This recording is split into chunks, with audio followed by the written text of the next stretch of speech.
Live with CDP Sports Talk, a weekly sports and entertainment podcast sponsored by Barry Cullen Chevrolet. Live on YouTube, Facebook, Twitter, Twitch, and LinkedIn. And on audio via Apple Podcast, Google Podcast, Spotify, Anchor FM, iHeartRadio, Amazon Music, Radio Public, and TuneIn. Now, here's your host, Chris Palme.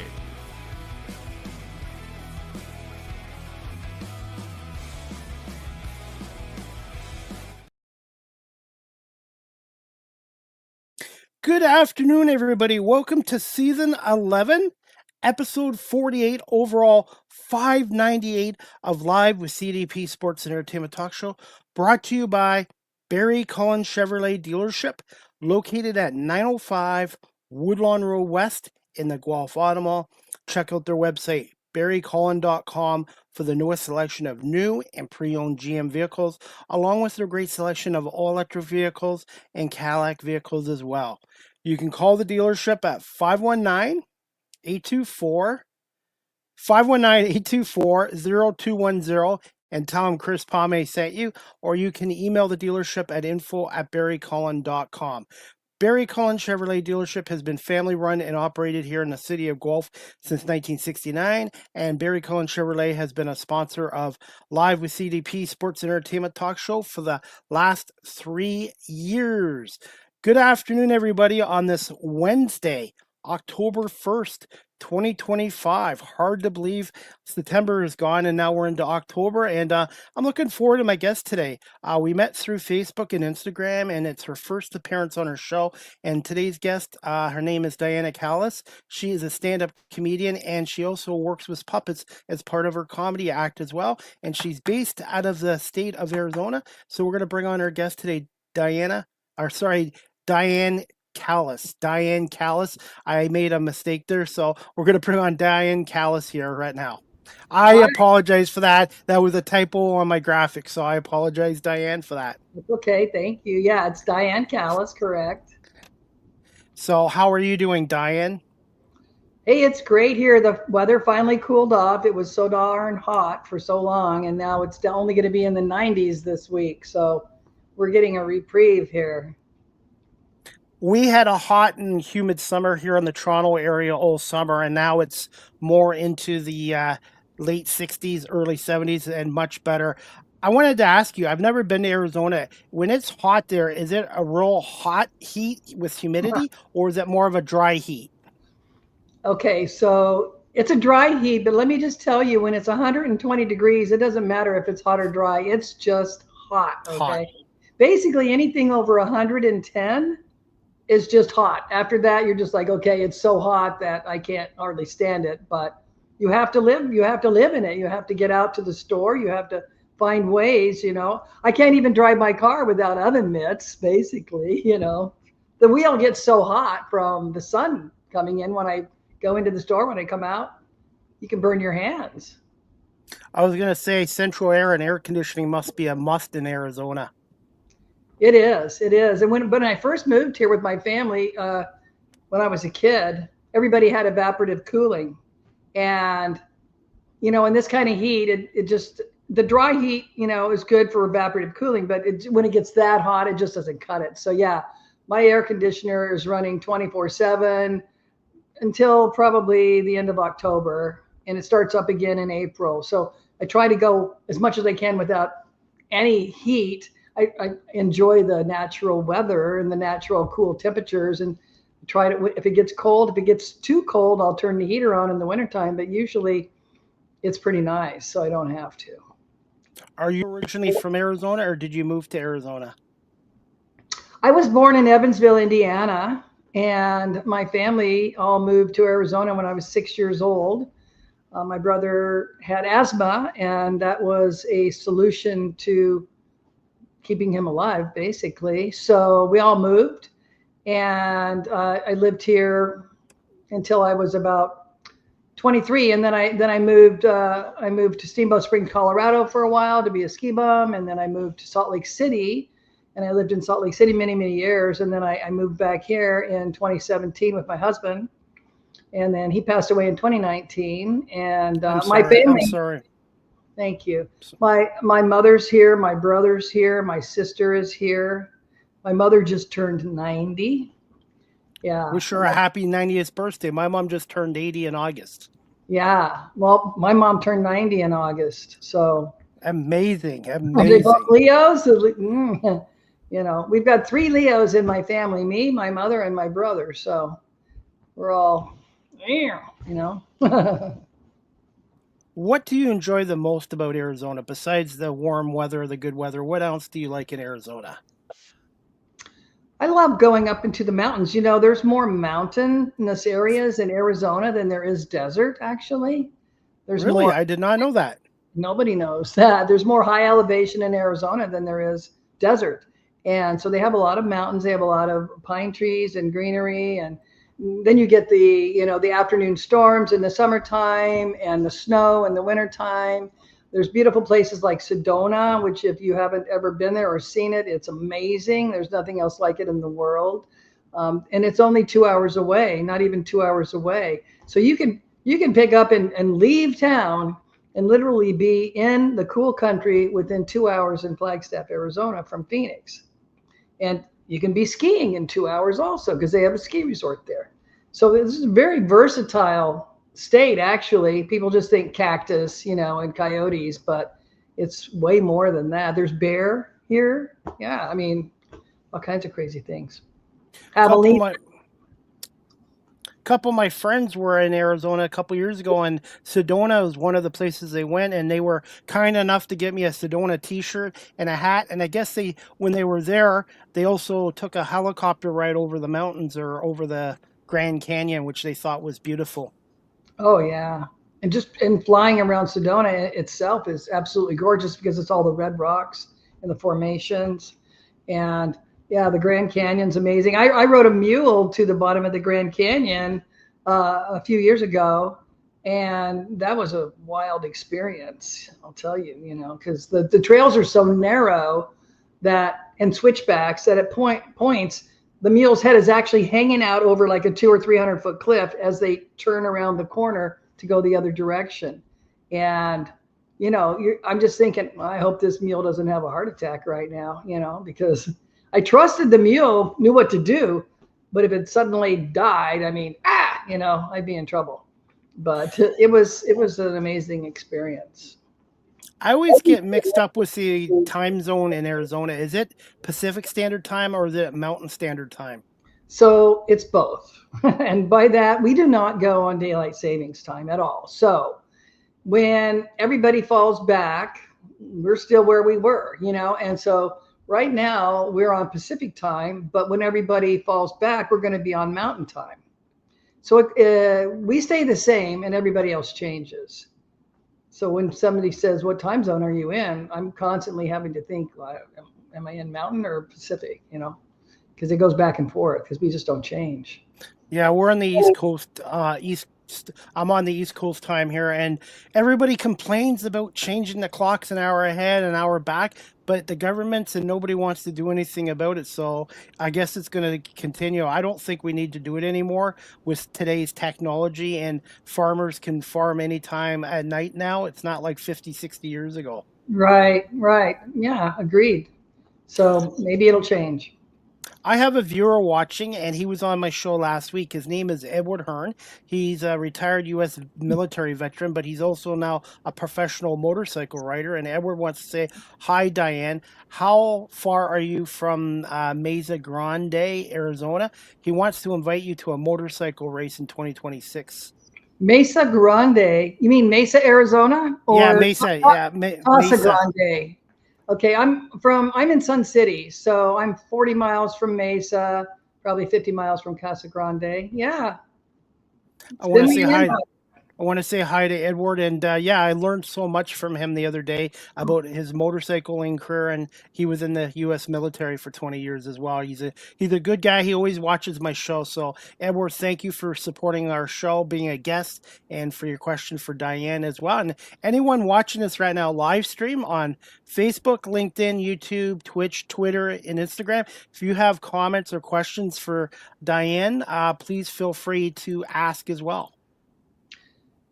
Sounds good. And also the questions come up so tiny that I can't really, my screen is really small, so I can't really read the question. I didn't really see what he said, but thank you for translating that for me.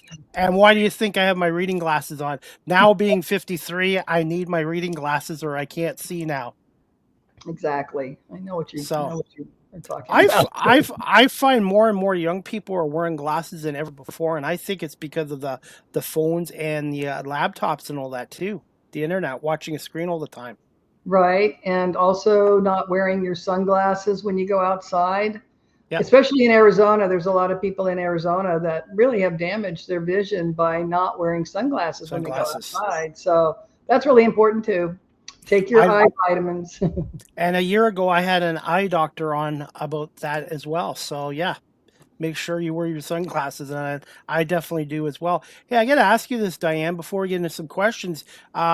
You were on a trip to France. What was that experience like going to France? Have you been there before, or was this your first time? It was my third time to France, and I actually took a tour with Cosmos Vacations that I had taken before. It was the exact same tour, but before I took it with my husband before he passed. And this time I went with a friend, a girlfriend, and it was a great trip. We went to Paris. We went to Monet's home and gardens, the water lily pond and all that, where he painted a lot of his impressionistic paintings. We went to the Normandy beaches where D-Day, the landing beaches where the U.S. troops came in. We went to the Normandy cemetery where like 9,000 U.S. troops are buried. Very humbling experience there.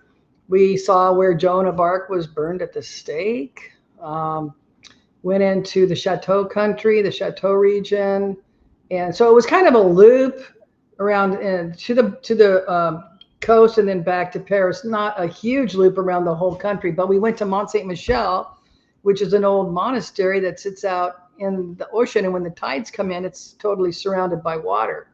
And that's how it was protected back, it was built in like 400 AD or something. And so it's been around for a long, long time. And we got to climb, it's now like a little miniature city. It's unbelievable the way it looks. And 250 steps just to get up to the ticket booth.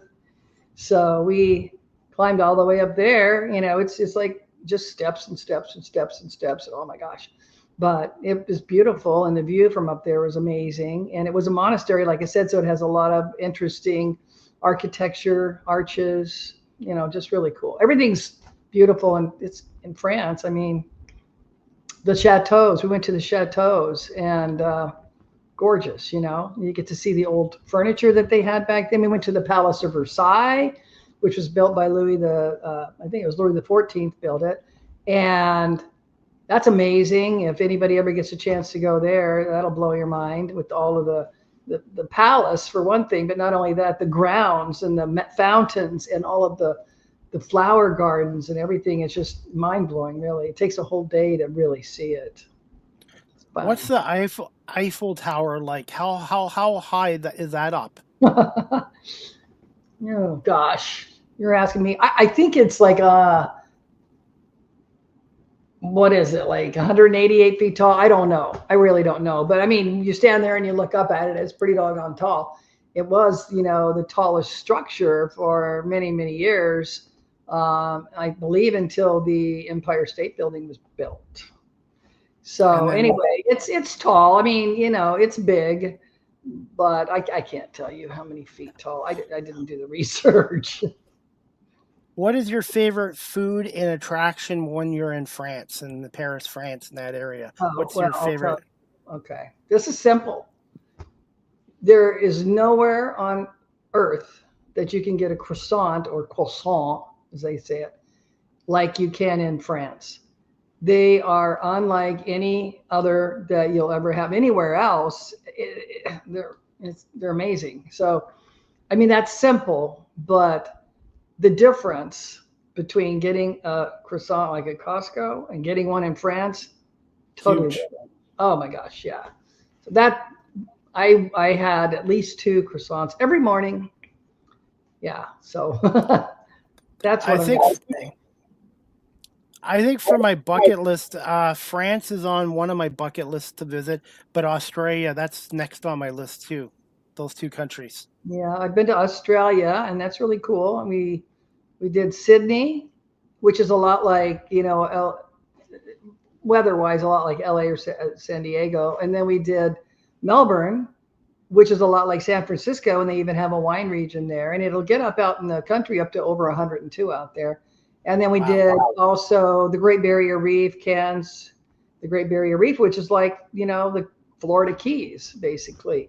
So we got the best of Australia, I think, when we did that. That was several, many, well, it was in the year 2000.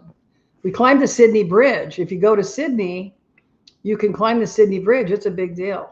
You have to put on a gray suit so that the cars down below don't see you. You don't distract them. Everybody wears these plain gray suits. You have to climb up these, cement stanch, I don't know what you call them, pillars with like rebar steps, and you're hooking in with a safety rope as you go. So if you fall, you get the rope on. You go all the way up. It's like 400 feet off the water. Ooh. So, it's really big bridge. Yeah. My husband asked the guy, how far is it to the water? And basically what he said was, I think he said 4 seconds or something like that. So, it takes, that's a long time, really. But people don't typically jump off, I don't think. But anyway, that was an exciting experience. So if you ever go to Sydney, climb the bridge. Have you been to Canada yet? I have been to Vancouver. Nice, isn't it? Oh, it's beautiful. And I've been to the Peace Gardens just north of North Dakota. But I do want to go. I want to take a trip to Canada and possibly a trip across the Canadian Rockies. And my boyfriend's family is from Buffalo. Buffalo. So I know Buffalo very well. It's only 2 hours from where I live. Buffalo's a great city. Yeah. They love their comedy too, by the way. Yeah, so I'd like to go see that and see. I've never been to Niagara Falls. I'd like to see that. I've been up in New England. Haven't been to Maine, but I've been to just about every other state up there in New England, and recently too. So yeah. Edward Hearn has he wants to comment here. He's watching. Thanks, Edward. He just wants to say your stand-up on online dating mishaps was hilarious. I guess he watched it on your YouTube channel. So thanks, Edward. Thank you, Edward. I'm glad you liked it. That was in Salt Lake City. That was really fun. And I don't know if you know who Rodney Norman is, the kind of the hippie guy that's on Facebook and Instagram, that's got the wild gray hair with a big beard. He was the host that night, so that was fun to meet him. Also, he's like internet sensation, But anyway, yeah, thank you for watching. And he's got one more comment. He's watching on YouTube, by the way. He goes, "What did you think of the kangaroos when you were in Australia?" Well, I didn't see that many kangaroos. I saw wallabies. They're like little kangaroos. They're okay. They're not. I mean, the big kangaroos are kind of mean, I think. They're tough. I wouldn't want to encounter one, but the wallabies were okay. So, like there's certain areas where there's more kangaroos than others. And the places that I went, there weren't that many kangaroos. Dan, let's get into some questions. Can you just tell my audience or our audience a little bit about yourself, and when did you develop an interest in comedy? Well, like I said, I grew up in Arizona, and I probably started developing an interest in comedy when I was a kid. I remember one of the first albums that we had was the Smothers Brothers album, and we played that endlessly when we were kids and had the whole thing memorized. My brother and my sister and me, and that was really funny. We had some other albums of comedians that we would listen to, but the puppet thing, Shari Lewis had Lamb Chop, and I think the there was a lady, I think her name was Vonda Van Dyke, and she was Miss Arizona, and she was a ventriloquist. And so that whole ventriloquism thing, because I was watching, the different shows with the puppets, and it was intriguing to me. So I've always loved puppets and stuffed animals, whatever, any kind of inanimate like objects that I can make come to life. How many puppets do you have, and how do you come about naming them and getting them the right outfit when you use them on your shows? Okay, well this is Charlie, and he already had the name because basically he's a Charlie McCarthy ventriloquist puppet composite, and he was made in the 1940s, and I bought him at a antique show. So he had to have the name Charlie because that's who he is.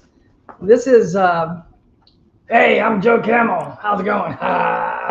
That's Joe Camel. I mean, he just kind of had that that voice when I got him.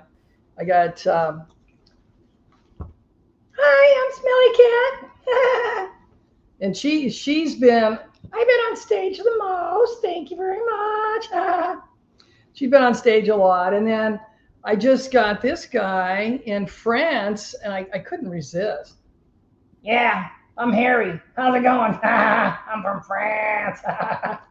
So they're, they just have, he's Harry. So, he's Harry. He's Dirty Harry, actually, because if you can see his hair, it's got it looks dirty. So I named him Dirty Harry, but it just comes to me, So I've got, what's that, 1, 2, 3, 4. I've got another one in the closet that hasn't really developed a personality yet, so he doesn't get to come out very much. But he kind of looks like a green Elmo. So at some point we'll get him out. But right now these guys have their own personalities, and they Joe he's very to the point, And Smelly Cat, she's naughty. She's naughty. She's very mischievous. I don't know what's going to happen with Harry. We'll find out. But yeah, that's how I do it. They pick their names, I guess. Fun fact about my show was when I started this 6 years ago, my first guest I got on my show was an actress, female ventriloquist from Los Angeles. Her name was Christine Barger.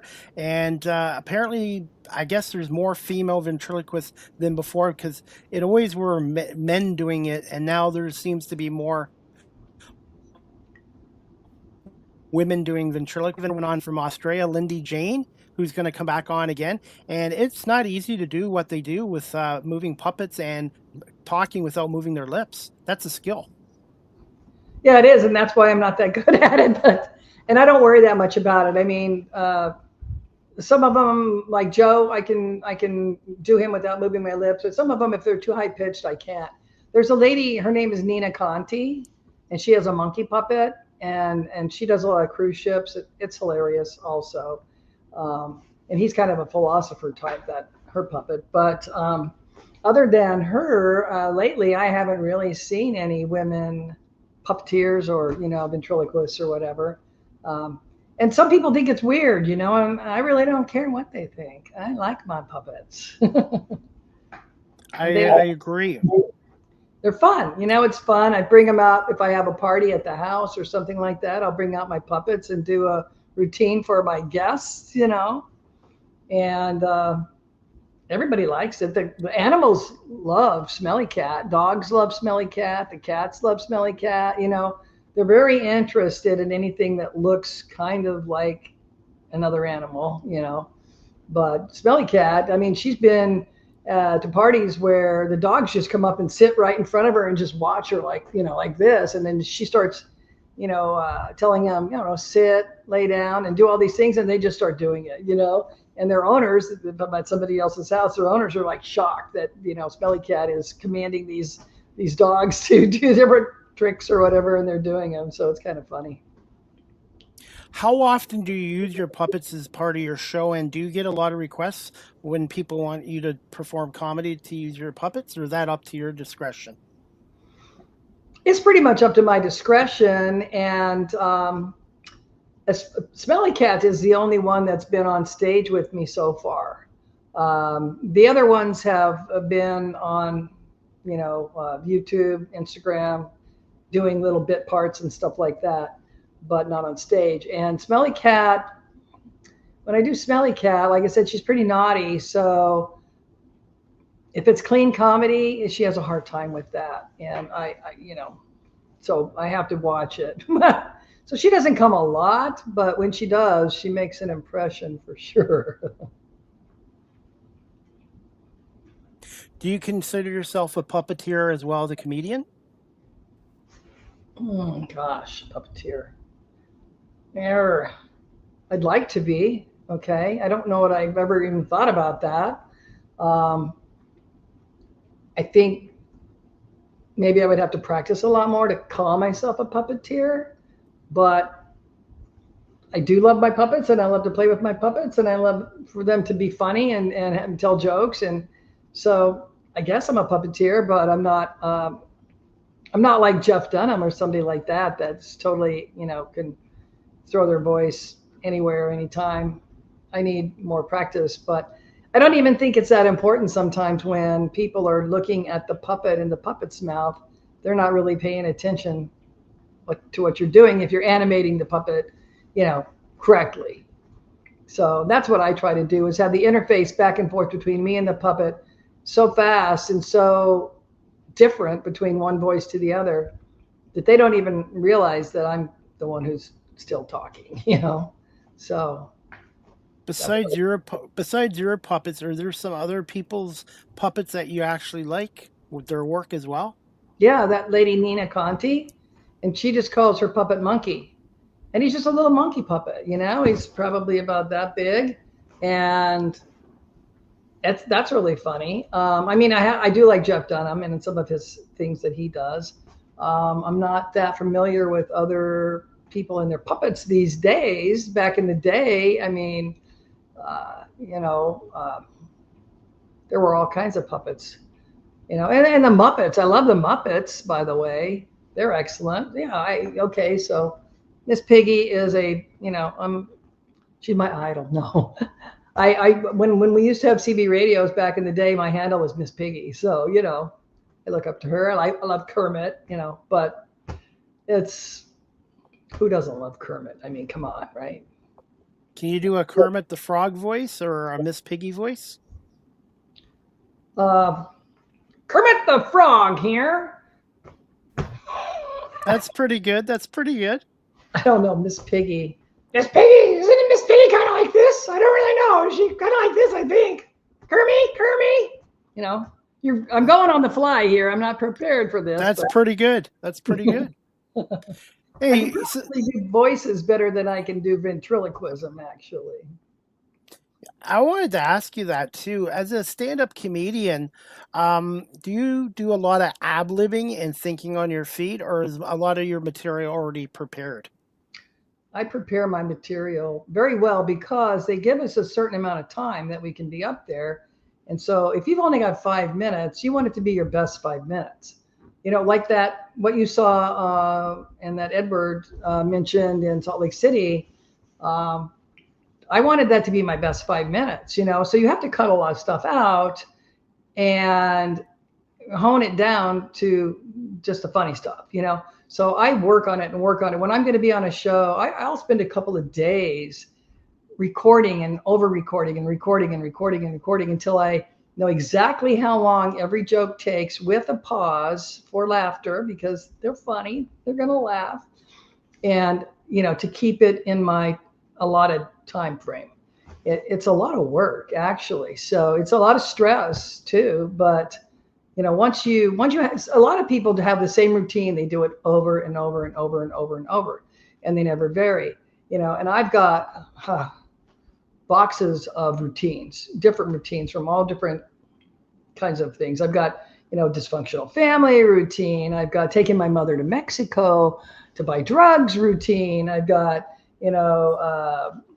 just all different kinds of things. So I'm always trying to change it up a little bit because I don't want it to get stale, So a lot of people that have seen me kind of will follow me or come to my shows. And so I want to give them something different. Change it up. Yeah, change it up a little bit. But you don't want to be complacent. I have my favorite jokes that always hit really hard, and I love to use those. One of them, well, it's going to be if you're going to show that clip, it's going to be in that clip, so I won't spoil it for you. But it's about my boyfriend. Before we get in the clip, for those people, Diane, that are watching this show live stream or on audio, and they're interested in getting into the comedy industry, from your career and your experiences, what advice would you give to those people?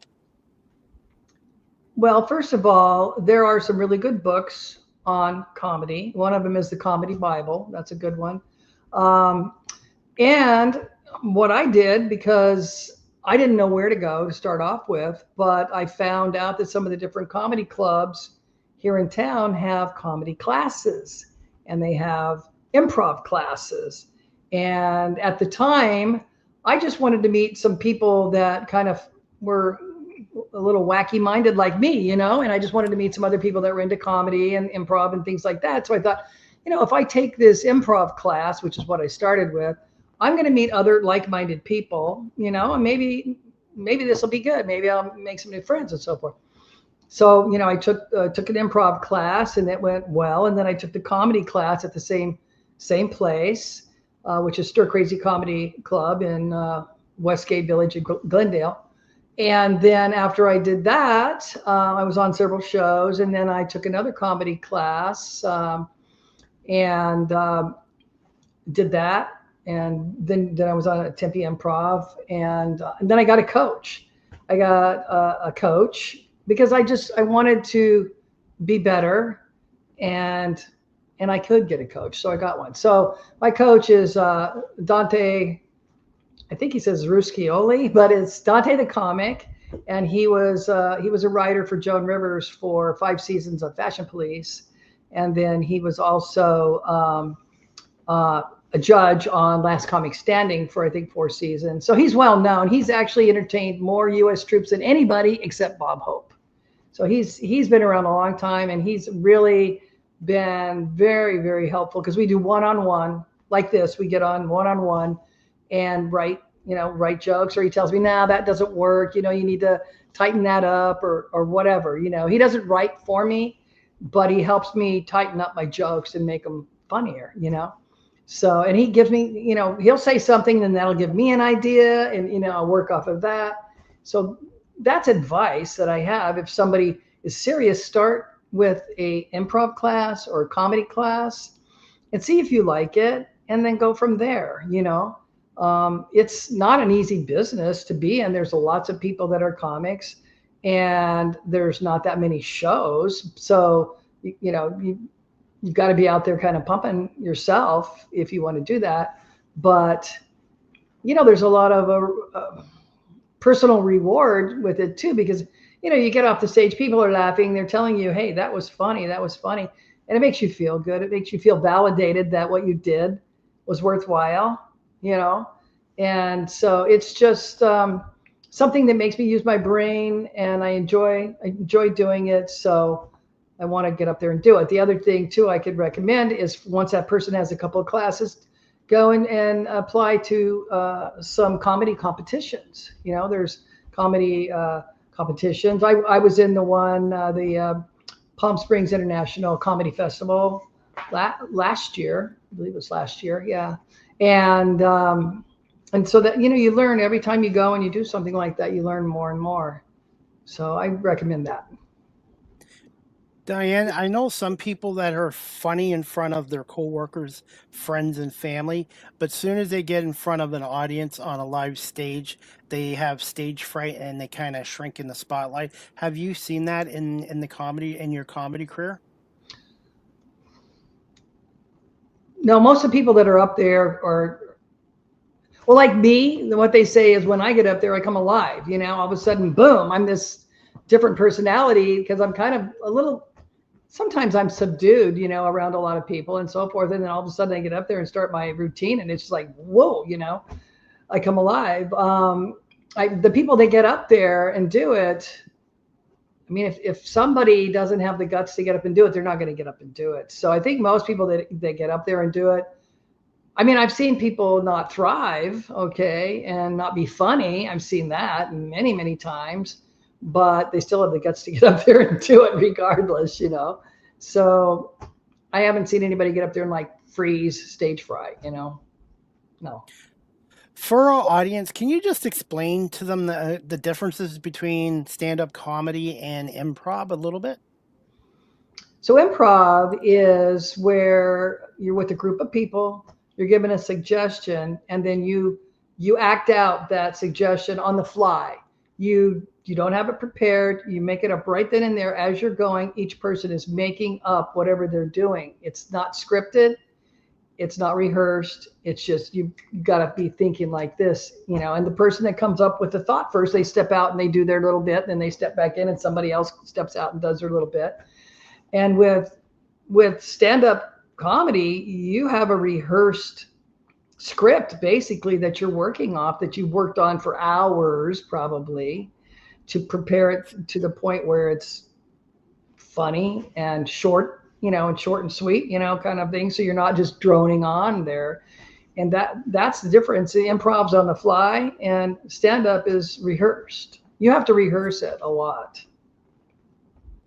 I have another question from Edward Hearn. He wants to ask you, Diane, any chance you'll perform in Las Vegas, Nevada? It could happen. I mean, right now there's a comedy competition going on in Nevada. I could apply to go into that competition if I wanted to. I've got some other trips planned coming up this fall, so I you know, it could happen, but I'm not like pursuing Nevada right at this point. But I am starting today on another comedy class. And this guy is a booker too. So if he likes my stuff, maybe I'll get booked some other places as well, some different places than where I've already been. I've been booked, or I've been on stage at the Tempe Improv, the House of Comedy, the Stir Crazy Comedy. I was in, you know, Salt Lake City at Wise Guys Comedy. You know, I was in Palm Springs, and I am a kind of a regular at a club called Charlie's at the Lake. And I've been there several times. So I've been different places. Sometimes you go to open mics. Sometimes those open mics are in bars, you know, and people are talking and shooting pool and not listening. And so it's your challenge is to get their attention, say something that's funny enough that they start looking at you and listening to you, you know. But as far as Vegas, I'd like to go to Vegas. It's just, you know, it's expensive when you go on the road like that. I mean, they're not going to book somebody, honestly, that, you know, is not a headliner, you know, like, you know, Kathy Griffin or somebody like that. And for me, they're going to say, yeah, come on up and be on our show, pay for your own transportation, possibly pay for your own hotel too. You know, especially if you're doing a comedy festival, they're not going to pay for anything. So it can be expensive. Okay. You know, it can be very expensive. When I went to Palm Springs, I stayed over there for 2 or 3 days doing that competition, and you know, hotel, you know, all of that. So, you know, you have to have it in your budget. Okay, that's one thing. If you're going to travel like that, you've got to have it in your budget. Diane, I wanted to ask you this as well, because even if you are doing it in the state of Arizona, I'm not sure if you've done East Coast humor or not, but how important is it when you're at every club, because every club in every city is different, how important is it as a comedian to do your homework and research on your audience for each show that you do? Well, I don't do that much research. Okay, I'm just going to be honest with you. Maybe I should. I mean, when I went to Salt Lake City, I lived in Salt Lake City for 30 years. I know what the clientele is, but I didn't change my act for that. I still did my regular act, and they loved it. A lot of people, I guess they call it riffing with the audience, when they just, all they do is audience work. And that's not what I do. I do a scripted act that I practice. And I mean, I can interact with the audience a little bit here or there, but I try not to get off my point. You know what I'm saying? I'm not off my routine, get back onto the routine. And so I don't do that much research. Sorry.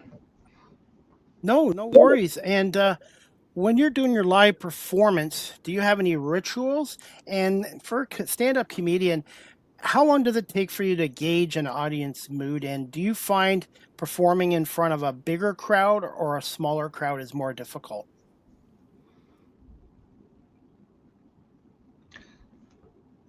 Well, you can gauge your audience, especially if there's other comedians that have already gone up before you and everybody's bombing, like, okay, this is a tough audience, right? And you just get up there and you hit them with a really funny joke right off the bat and get them laughing, get them to laugh. And if you can hear them laughing. So as far as the size of the audience, I'd rather do a big audience than a small audience because, with a big audience, if you make people laugh, then you're successful. And with a big audience, you have more chance of making people laugh. If it's a small audience and they're there and maybe this guy just had an argument with his wife or whatever, and he's all grumpy and, you can feel that energy is not good per se. So I like a bigger audience. Why not? Let's go for it. Do you have any rituals or superstitions before you go on stage? No, the only ritual that I do is practice really hard before I go, make sure I've got my material down to the amount of time that I've been given, because they get upset if you go over time, and practice in the mirror, practice and record and practice. And then when I get there, just give it my all, get up there and come alive on stage and give it my all. That's, I don't like count, anything or do any weird rituals like burn sage or anything like that. I just get up there and go for it. Do you have any guinea pigs or family or friends that you try out your comedy before you go on stage? Oh yeah. Yeah. My boyfriend for one, and he'll tell me flat out, "Nah, that's not funny," and I'm like, "Come on, that's funny." "Nah, that's not funny." And then come to find out he was right. My mother, I use her. I tell jokes about my mother. I tell jokes about my boyfriend.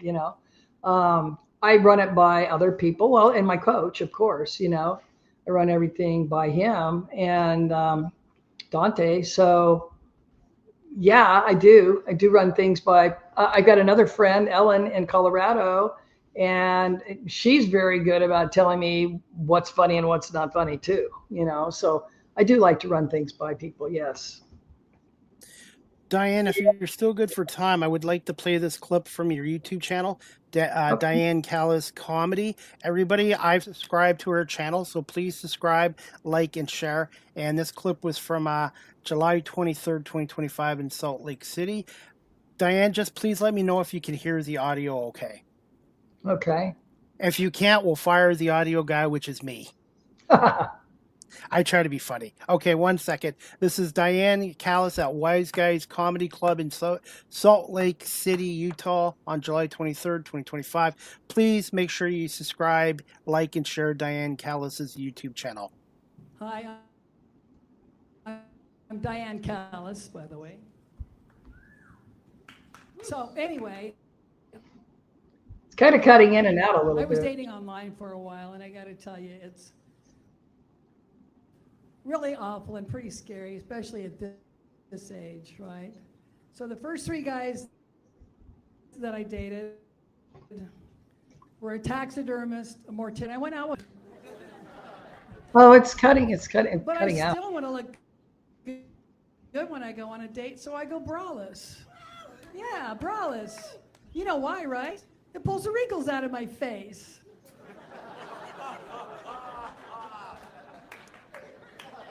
I dated a guy with a lazy eye for a while.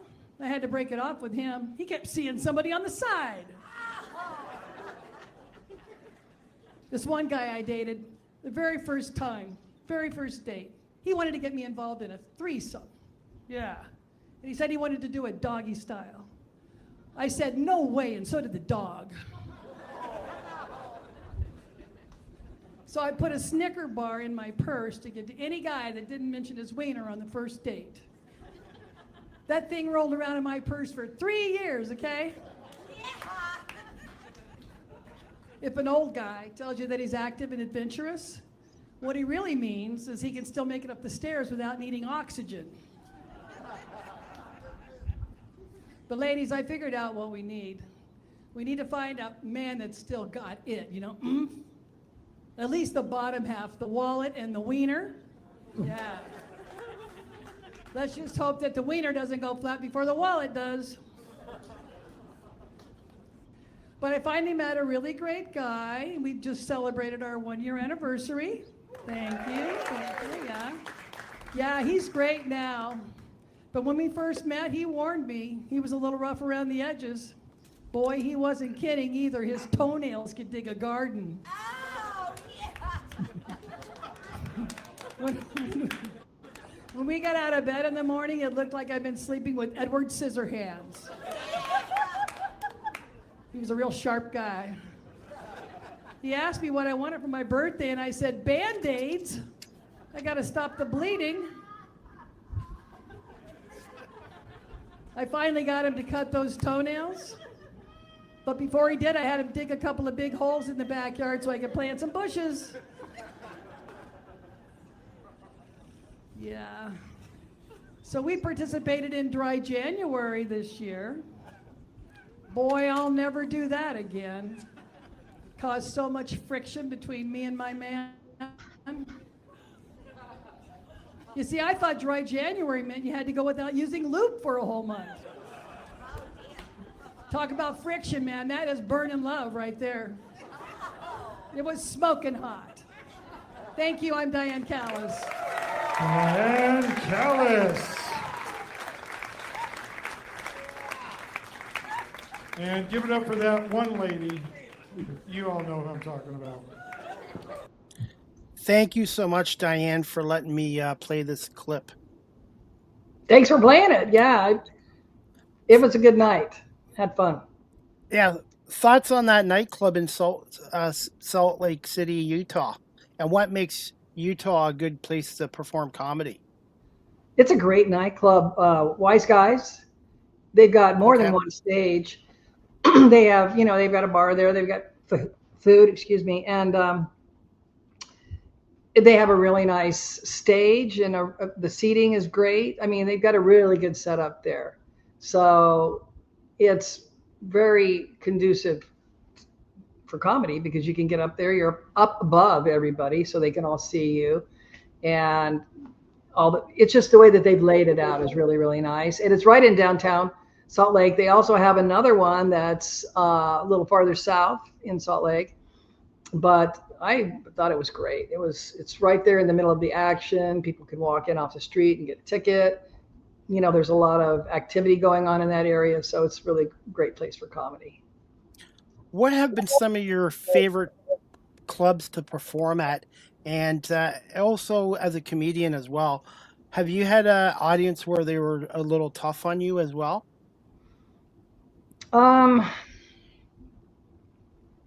Not too bad, really. I just try to make them laugh. And I think my jokes that I choose are usually pretty hard, pretty funny. One time I was doing Smelly Cat, and some of the people liked it and some of the people didn't. But like I said, she's a little bit edgy, But Tempe Improv is really nice, and the House of Comedy is very nice. Stir Crazy Comedy has a nice setup too. So I mean, any real comedy club to me is better than performing in a bar any day of the week, because you don't have to deal with the people that are just there drinking and shooting pool and that sort of thing. So any real comedy club is great. That's what I like. That's what I prefer. And then Charlie's at the Lake, that I do frequently, has a nice little stage, and people are there to see the comedy as well, so that you're not talking over all these other people that are just trying to party. And so those are my favorite. And as far as bad crowds, no, I haven't had a bad crowd. Nobody's like heckled me or picked on me or anything like that.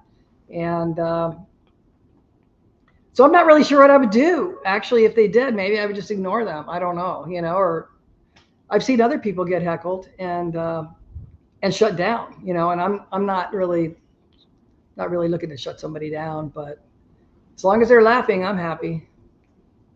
Have you had somebody's phone go off during one of your shows yet? Probably, but Yeah. you know, I just kept going. I mean, some people, I've seen some comics say, give me the phone, let me talk to them, and they'll get on there and say, hey, this is, Matt Rife or whoever it might be. And, it happens. You just keep going. Diane, as we wrap up this show, how would you describe your comedy style for those people who have never seen you perform live? And thoughts on live streaming? Have you done live streaming shows or just more in-person shows? I've done mostly in-person shows. I guess I could do live streaming, but I haven't done that yet. My comedy style, I would say, is I try to do punchy one-liners, and things that are really going to make you laugh. I don't try to tell long stories to get to one little punchline at the end. I try to have a punchline like every 10 seconds, really. I try to have a punchline. And so I in comparison, and I saw one of your other guests, I think, no, maybe it wasn't one of your guests, but someone said, Phyllis Diller, how Phyllis Diller delivered her one-liners and just kept going. And that is kind of like what I like to do, is just get up there and just keep bringing the jokes, keep bringing the laughs, and not go into these long drawn out stories. I want to hear people laugh, and I think people want to laugh like every 10 seconds, So that's what I try to achieve. Who are some of your all-time favorite female comedians? Well, Joan Rivers, I mean, way back when, I've got her album, and Phyllis Diller, of course.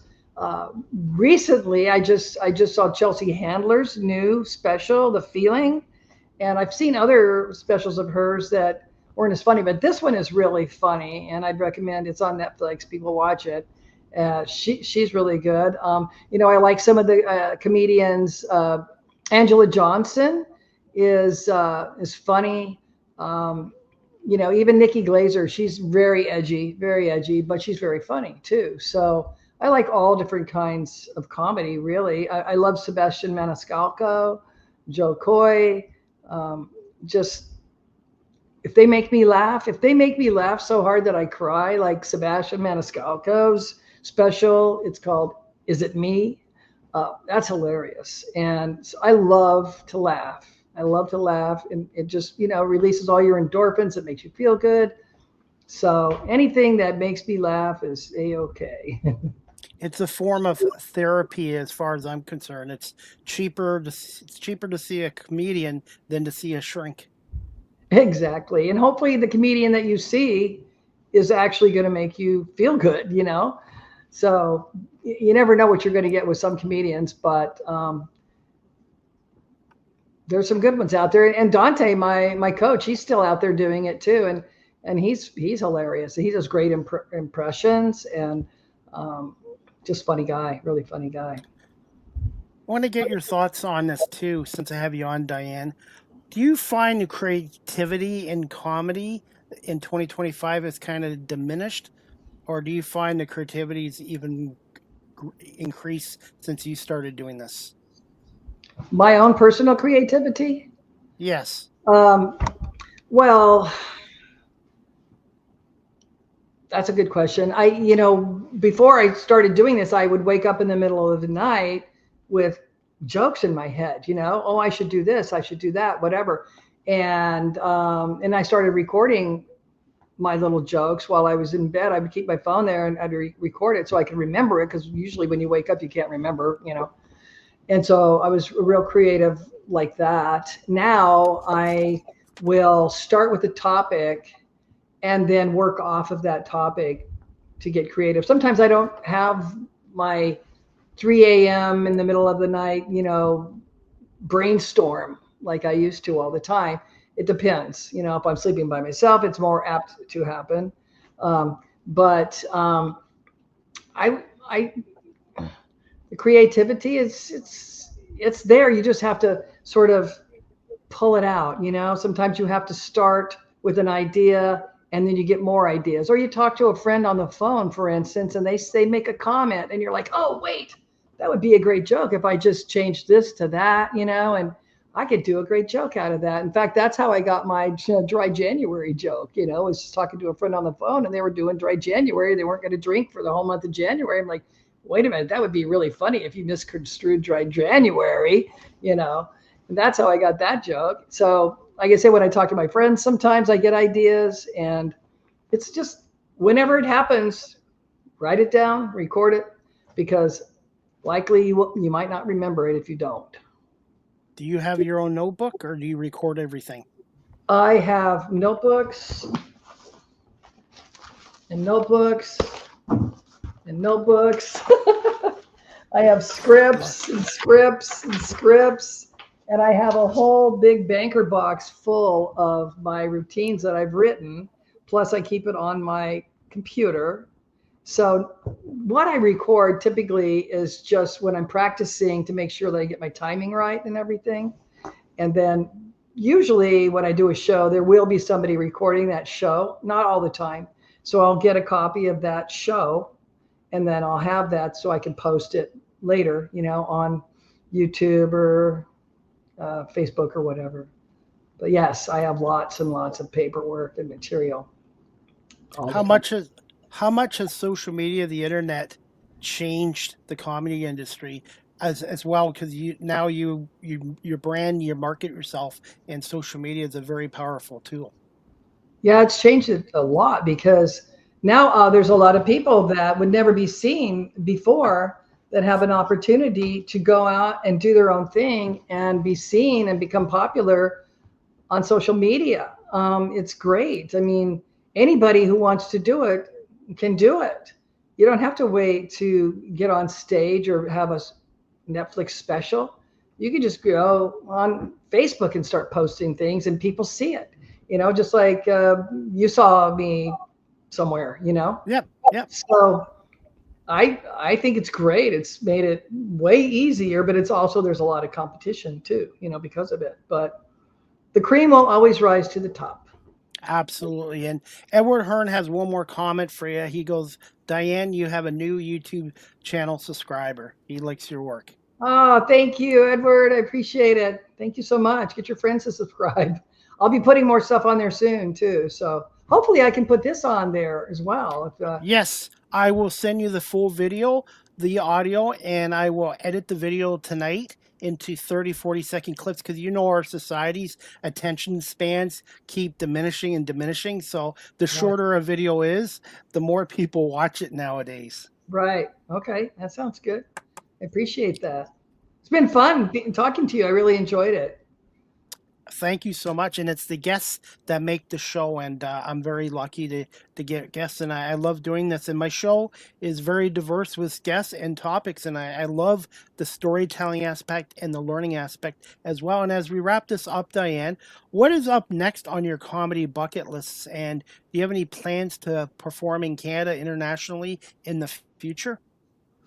I don't have any plans on the books to perform in Canada. I mean, I'm not opposed to it, but I went to France. I just got back. I kind of took a little break, and I'll be getting back on some open mics and some stages and stuff like that.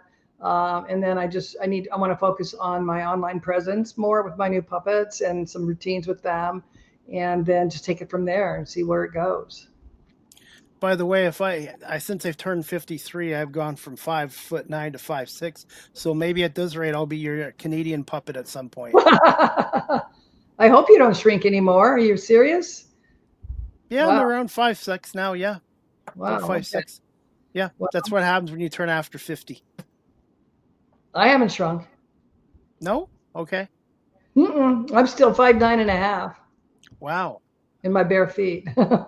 Yeah. Hopefully I'll stay that way. Well, anyways, and this is a new segment I do with all my guests too. What are some fun facts, or a fun fact about yourself, and maybe a fun fact about your puppets or Smelly Cat? Smelly Cat. Oh, fun fact. Well, She likes cruising. Yeah, we went on a cruise to Mexico, and we went to this beachside bar, and they had a sign out there by the tables and chairs, and it said you could get drinks and sex on the beach for $5. What? Yeah, we made a lot of money that day. No, she just, fun fact, I'm very cool. That's what the fun fact is, okay? I'm excellent. She's just, I can't control her. She's out of control. But fun fact, have you ever done two puppets at once? Just me and her, yeah. Okay.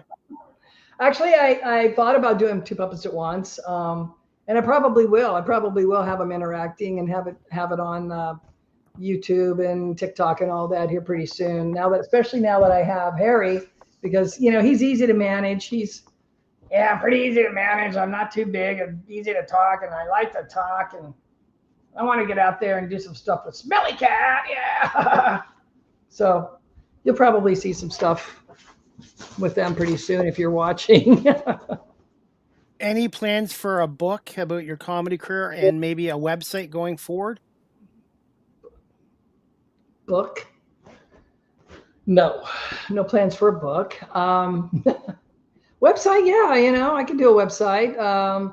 Right now I'm happy with what I've got, but I guess I'll probably do a website before too long. I just kind of going along with the flow, you know what I mean? And the river of life, and just taking things as it comes and enjoying myself and trying not to swim upstream too much. So, ask the host CDP a question before we wrap this up. Do you have a question to put me on the hot seat? Oh my gosh. If you could interview anybody in the comedy world, who would it be? Can I just one person, or can I have two, a male and female? Okay, male and female. Okay, I would say male, Chevy Chase, and for female, I'm going to go with Lily Tomlin. Okay, and why? Huge fan of hers growing up, and Chevy Chase, I loved all his movies, National Lampoon's Vacation movies and all that. And Right. Plus, he was on Saturday Night Live as well. And one thing about Canada, everybody thinks of us as hockey and beer and donuts. We have a lot of great comedy clubs and comedians up here as well. So if you ever get up here in the Niagara region or Toronto area or Montreal, they're known for comedy clubs and great comedians as well. Oh, really? Okay, because Yes. if I come to Buffalo, then I could come on up. Which is the closest city from Buffalo? Buffalo is like about an hour and a half from where I live. It's not that far. And Buffalo's 20 minutes from Niagara Falls. And where do you live? I live in a city called Guelph. It's about 150,000 people. It's about an hour and a half to Niagara Falls, Ontario, and maybe 2 hours depending on the border traffic. But Buffalo, I do a lot of media work in Buffalo, and I really like the people there. And I feel like it's part of Canada because it's so close to our borders. So they're Right. kind of like similar to us, very similar. I'll have to look into the comedy scene up there and see what's going on. I'll check it out. I have a comedy friend in Buffalo too. I can put you in touch with her. Her name's Allie Brady, and she's a stand-up comedian there as well. She's a good person. Cool. That'd be nice. Yeah, I'd like that. Thank you. You're welcome. And finally, how can our audience follow you on social media? And what's the best way of contacting you on the internet? And any upcoming live comedy shows you'd like to promote and plug here before we wrap it up? On social media, it's Diane Callis Comedy. That's on YouTube and TikTok and Instagram. Diane Callis Comedy. That's DianeCallis Comedy. And what was the rest of the question? How can they follow? Just they can follow me on Facebook, Diane Callis. Okay. There's not too many of us, and there's a picture of me holding a microphone and a green shirt. I'm not up to giving out my email address Okay. right now because I got hacked on Facebook and I had a whole giant thing shut down. So I don't want to do that again. But No. yeah, they can find me. They can find me on YouTube and on Facebook Messenger. Okay. Well, Diane, I want to say thank you so much for giving us over an hour of your time. I apologize for keeping you over 45 minutes, and it was a pleasure speaking to you, and continued success in your comedy career. And you have an open invite to come back on the show again in the future if you'd like. Thank you, Chris. I really enjoyed it. Thanks so much for the opportunity, and you have a great day and carry on. Thank you so much, and give me a little bit of time today, and I'll send you the full video, the audio, and some reels and clips as well if you'd like to promote on your social media as well.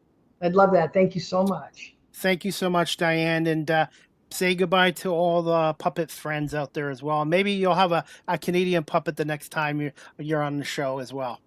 Bye-bye. Bye, Joe. Bye, Joe. See ya. Bye, Joe. Thanks, Diane. Take care. Take care. All right, everyone. That wraps up season 11, episode 48 overall, 598 of Live with CDP Sports and Entertainment Talk Show. Again, brought to you by Barry Cullen Chevrolet dealership here in Guelph. And speaking of Barry Cullen Chevrolet, book now and save on your tire changeover. Save $20 on your off-rim tire changeover, or save $10 on your rims tire changeover. More details at barrycullen.com or visit Barry Cullen Chevrolet dealership located at 905 Woodlawn Road West in the Guelph Auto Mall. Offer ends October 31st, 2025. Offer ends October 31st, 2025. So please check out Barry Cullen Chevrolet dealership for your new and pre-owned vehicle needs, or if you're looking to get winter tires or a new set of tires, check out Barry Cullen Chevrolet. And I want to give a shout out to Greg Smith, the service consultant at Barry Cullen Chevrolet, and one of their mechanics, Jim Zettel. They do a great job there at Barry Cullen Chevrolet dealership. And as we wrap up this show, my next show is going to be the next Live with CDP Sports and Entertainment Talk Show, brought to you by barrycullen.com, is going to be Thursday, October 2nd. That's tomorrow, Thursday, October 2nd, at 11 o'clock Eastern, with my special guest, Peter Delakalski. He's a former CFL player and offensive lineman for 11 years with the Hamilton Tiger Cats. Peter Delakalski is going to come on, and he's going to talk to us about all the new changes to the field and to the CFL game.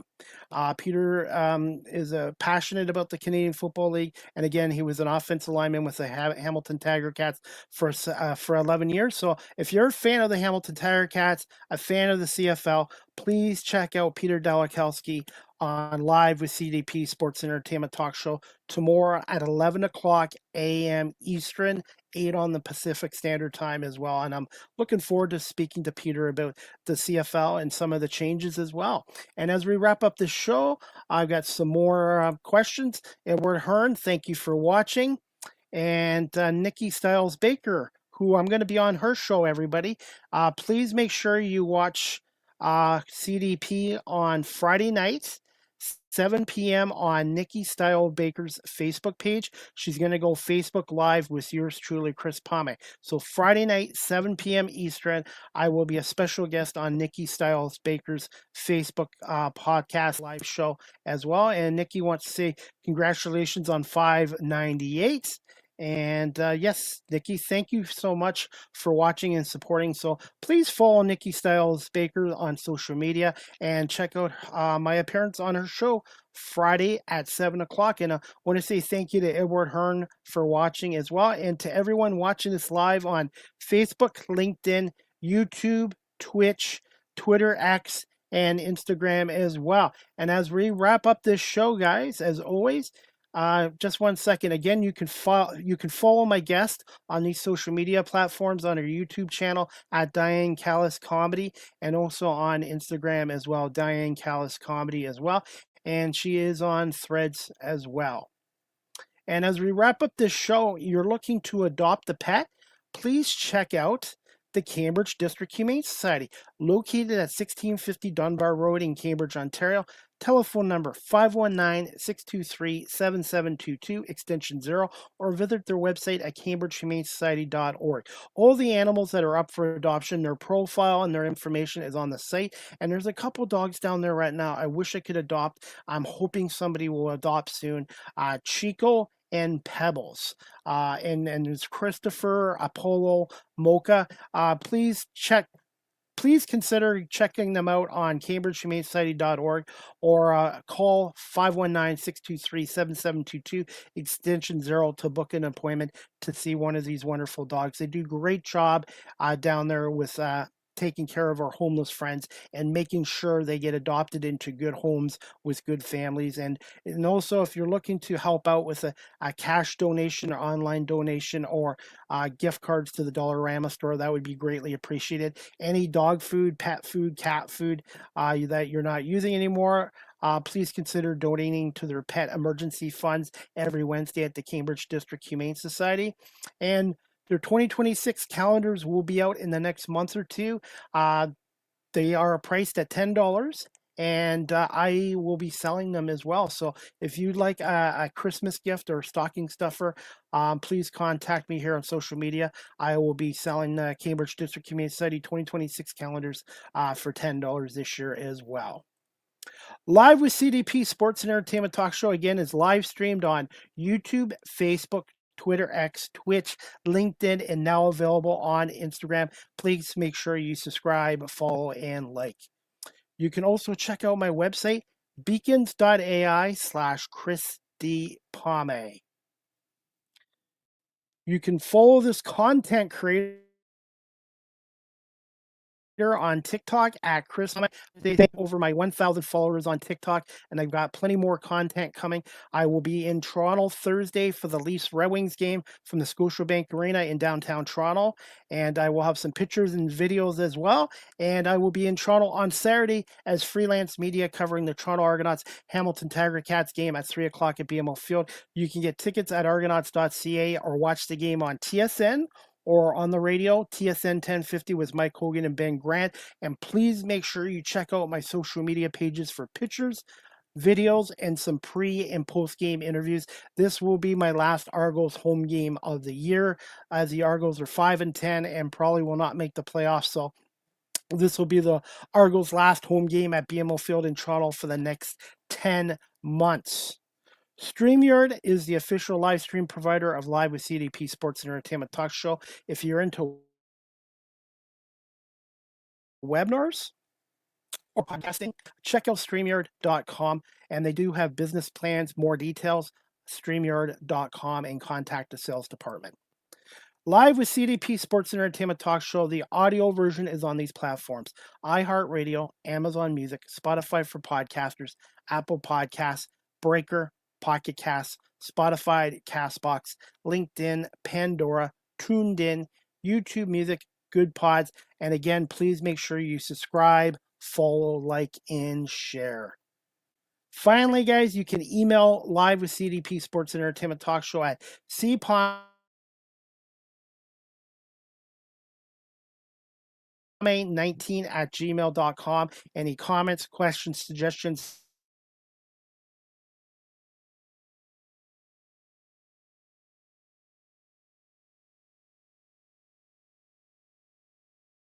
as we wrap up this show, you guys can follow me on Facebook, Twitter, X, Instagram, Threads, Blue Sky. Blue Sky at Live with CDP19 on Blue Sky, Threads at Chris Palme, LinkedIn. And also remember to subscribe to my YouTube channel. Subscribe, like, and share my YouTube channel as well. And that is about it for today. I want to say thank you again to my special guest, Diane Callis, for coming on here today. And I'm looking forward to my next show, again, Thursday, October 2nd at 11 a.m. Eastern, with my special guest, former CFL player and former Hamilton Tiger Cats offensive lineman Peter Dalakowski as well. And as we wrap up this show, Major League Baseball playoffs this afternoon, Detroit, Cleveland at 1 o'clock. Detroit is up 1-0 in that series. San Diego, Chicago at 3:08 Eastern. The Cubs are up 1-0 in that series. Boston, New York tonight at 6:08. Yankees are trailing 1-0 to Boston in that series. And Cincinnati and Los Angeles at 9:08 tonight. Dodgers are up 1-0 after their 10-5 win last night as well. And that is about it. Again, thank you to Diane Callis for coming on, a stand-up comedian. Please check out her on social media sites and her YouTube channel, Diane Callis. Comedy on YouTube. And I want to say thank you to everyone watching this live stream and on my audio platforms as well, and to Barry Cullen Chevrolet Dealership for sponsoring this show as well. If you're have a business and you're looking to advertise on live stream, check out CDP Media Productions Live with CDP Sports Entertainment Talk Show. I have listeners in 55 countries around the world. I'm on 21 platforms, and my YouTube channel is continuously growing, and I have over 500,000 views. So if you're looking to advertise on live streaming, which is the future of radio, contact me at cpame19@gmail.com or DM me on my social media pages. I look forward to working with you and advertising your business needs on here as well. I hope everybody has a great afternoon, and we'll see you back here tomorrow at 11 o'clock for another edition of Live with CDP Sports Entertainment Talk Show, brought to you by Barry Cullen Chevrolet Dealership here in Guelph. Have a good afternoon, everybody.